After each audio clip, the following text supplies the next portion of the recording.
Hi friends, welcome back to our channel knowledge nook. आज हम discuss करने वाले हैं लर्निंग के बारे में।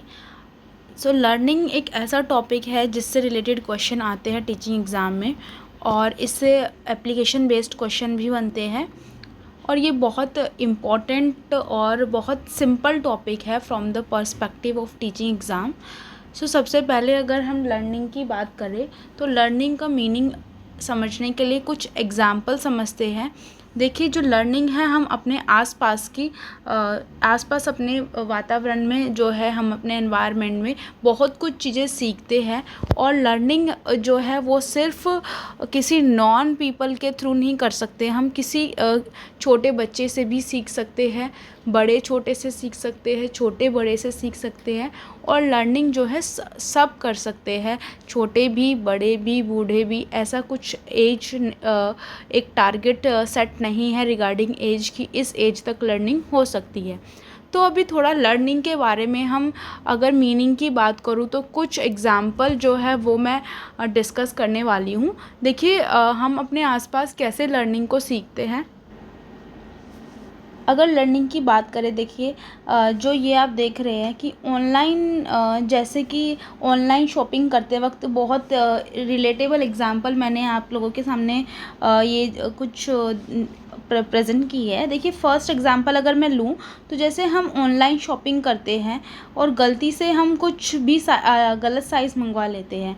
अब अगली बार ना हम उस गलती से हमने क्या सीखा कि हमें कुछ भी जब भी हमें ऑर्डर करना है तो साइज़ को हमें 3-4 बार चेक करना है कि कौन सा साइज़ हमारे लिए, अलग अलग ब्रांड में अलग अलग साइज़ आते हैं। ठीक है, सपोज़ करो आप एक ब्रांड से मंगा रहे हो और आपको वो साइज़ ऐसा ही आता है, लेकिन आपने दूसरे ब्रांड से भी वही साइज़ मंगा लिया, लेकिन आपको ये क्या पता चला कि वो साइज़ तो आपको सही नहीं आया, छोटा या बड़ा है। अब उससे आपकी क्या लर्निंग हो गई कि हाँ, हर ब्रांड में अलग अलग साइज़ होते हैं, तो अब आप साइज़ को प्रॉपरली चेक करके मंगाओगे। That's learning. अब सेकंड अगर एग्जांपल दूँ, खाते समय अगर नमक ज़्यादा हो जाएगा तो अगली बार हम नाप तोल कर नमक डालते हैं। Again learning. ठीक है। अब पब्लिक स्पीकिंग से डर लगता है, लेकिन धीरे धीरे प्रैक्टिस करके हम कॉन्फिडेंट हो जाते हैं। That's also learning. ठीक है, हमें पहले कुछ डर लग रहा था सीखने से, जैसे कुछ भी जैसे आप बोलने जाते हो स्टेज पर फर्स्ट टाइम, सपोज करो कोई बोलने जा रहा है, उसको बहुत डर लगता है और वो इतना कॉन्फिडेंट भी फील नहीं करता है। अब उसने सेकेंड अपनी फर्स्ट टाइम की जब स्पीच सुनी होगी तो उसको, या फिर जो उसने एक्सपीरियंस किया, अब नेक्स्ट टाइम जब वो बोलने जाएगा तो वो उसमें कुछ चेंजेस पक्का होंगे, क्योंकि उसने जो चीज़ें देखी, सीखा कि मेरे को ऐसा करना चाहिए था, बोलते वक्त इस चीज़ का ध्यान रखना चाहिए था। सेकंड टाइम वो थोड़ी इम्प्रूव होगी, थर्ड टाइम फिर उसमें चेंजेस होंगे।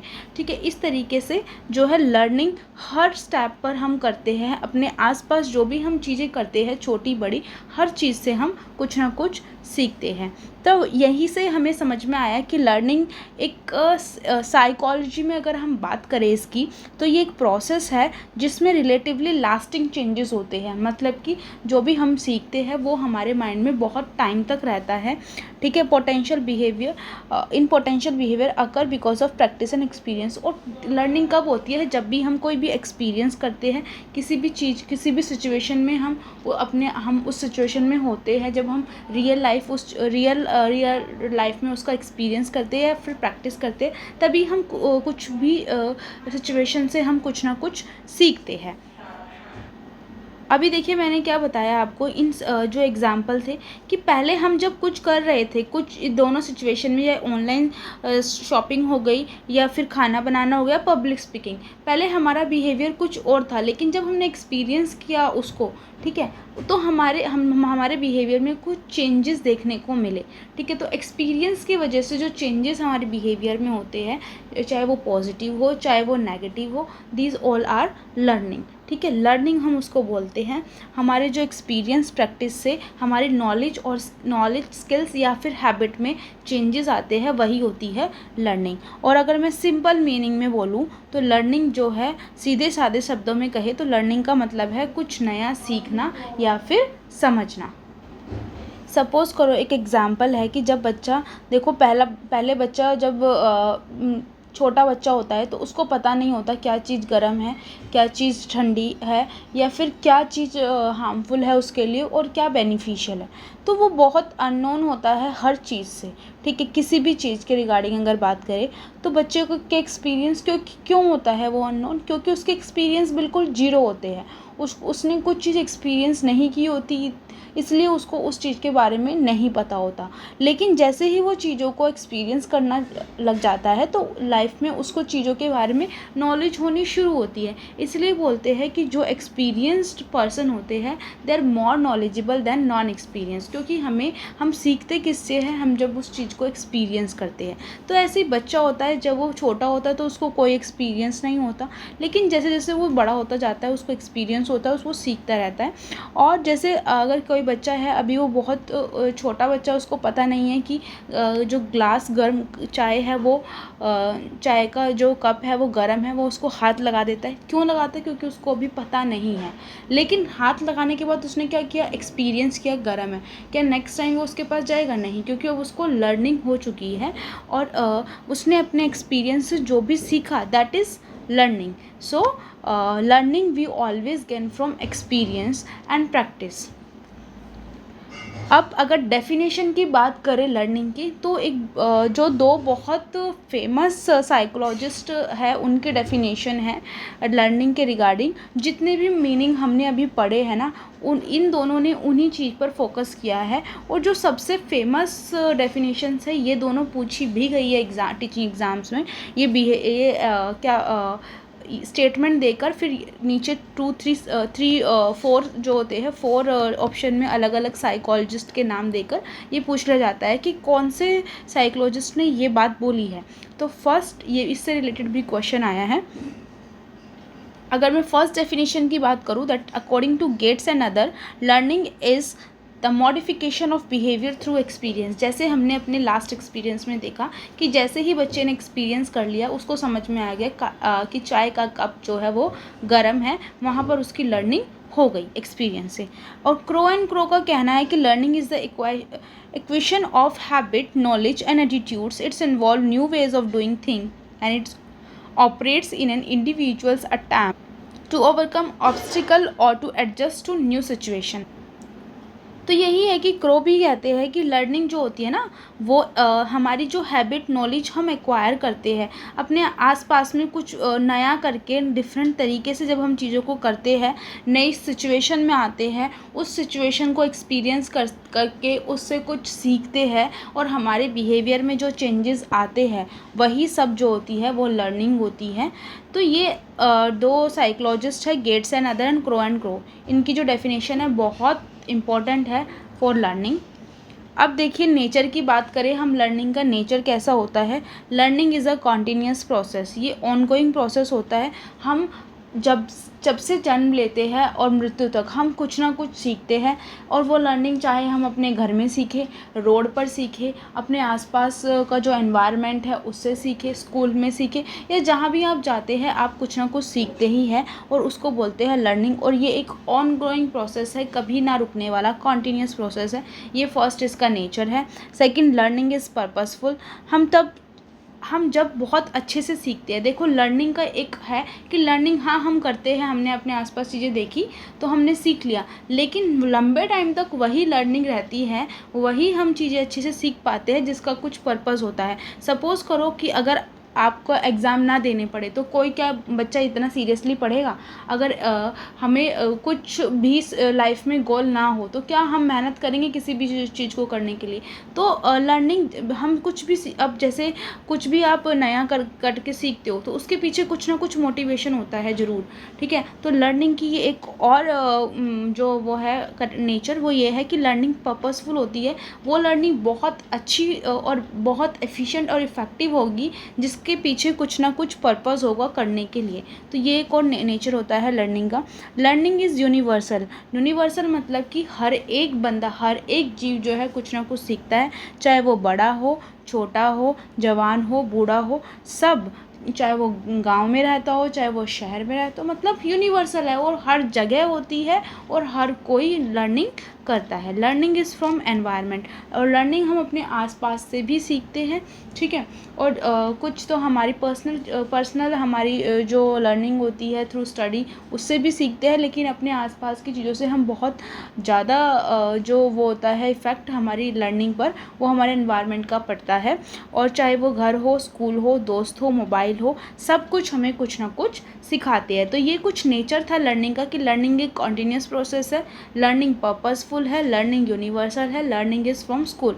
और इससे भी क्वेश्चन बनते हैं फ्रेंड्स, कि जैसे कि नेचर पूछ ले जाएगा कि आजकल तो एग्ज़ाम में ऐसे क्वेश्चन आते हैं कि 3-4 स्टेटमेंट दे दी जाती है, उसके बाद ये पूछा जाता है कि कौन सी स्टेटमेंट करेक्ट है, first and second, second and third, third and fourth and all above, ठीक है। इस तरीके के क्वेश्चन पूछे जाते हैं। तो आपसे कुछ नेचर के 3-4 पॉइंट्स लिख के दे देंगे और उसमें फिर पूछेंगे कि नेचर की लर्निंग के नेचर से रिगार्डिंग कौन सी स्टेटमेंट करेक्ट है। सो इस टाइप के क्वेश्चन भी बनते हैं regarding to this type of content. अब देखिए, अगर बात करें नेचर से, तो हमने अब समझ लिया कि नेचर क्या होता है लर्निंग का। अब इसकी कुछ करेक्टरिस्टिक्स होती हैं, ठीक है, of learning, that is learning involve changes. क्या मतलब, हमें देखकर कब पता चलेगा कि ये लर्निंग हुई है, ठीक है, करेक्टरिस्टिक्स से मतलब। अब फर्स्ट अगर मैं बात करूँ, लर्निंग इन्वॉल्व्स चेंज। लर्निंग में हमेशा कुछ ना कुछ चेंज होने की बात होती है। सीखने से हमारे व्यवहार और बदलाव में व्यवहार और सोच में बदलाव आता है।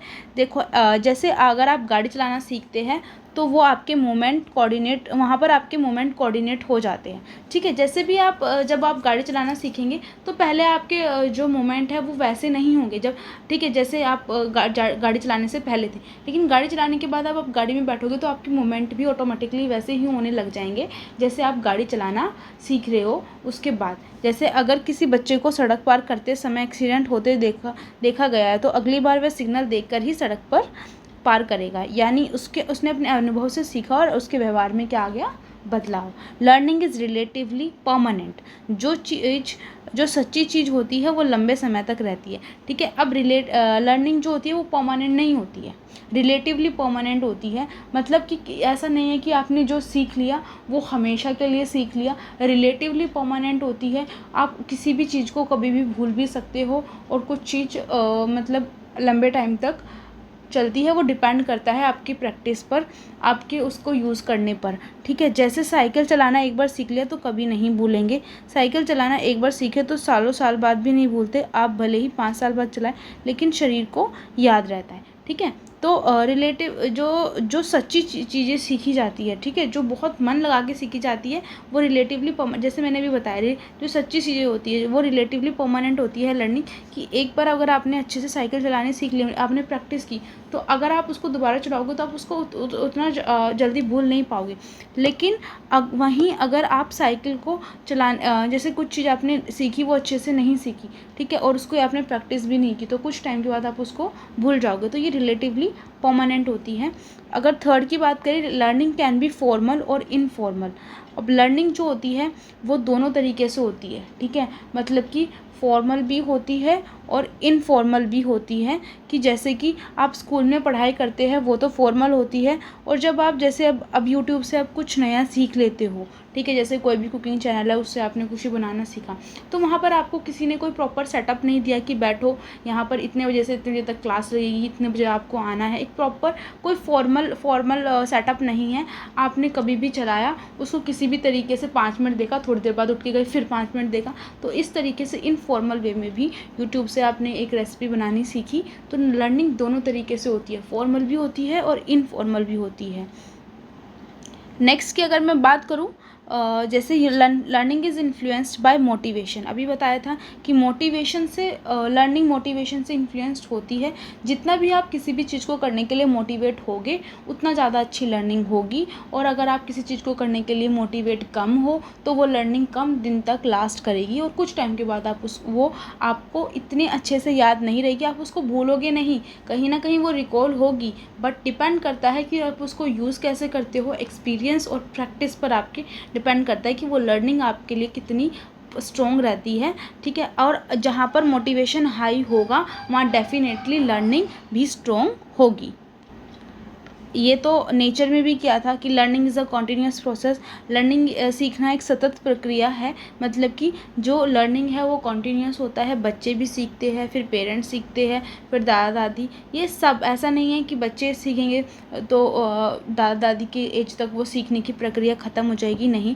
जब हम जन्म लेते हैं और हमारी मृत्यु तक हम कुछ ना कुछ सीखते रहते हैं। सो लर्निंग, माँ अपने बच्चों से मोबाइल चलाना सीखती है, बच्चे अपने दादा दादी से संस्कार और कहानियाँ सीखते। हर कोई हर समय सीख रहा होता है, ठीक है, ज़रूर। और ये भी है कि हम किसी से भी सीख सकते हैं। ज़रूरी नहीं है कि ये मैंने स्टार्टिंग में बताया था कि बच्चा ही बड़ों से सीखेगा, बड़े भी बच्चों से सीखते हैं। So learning is a continuous process, जो हर जगह और हर किसी से हम सीख सकते हैं। So these are some characteristics. I hope I have made clear the meaning, nature and characteristics of learning. If you like this video, please don't forget to share, subscribe and like my videos. Bye bye, we will meet soon in another video.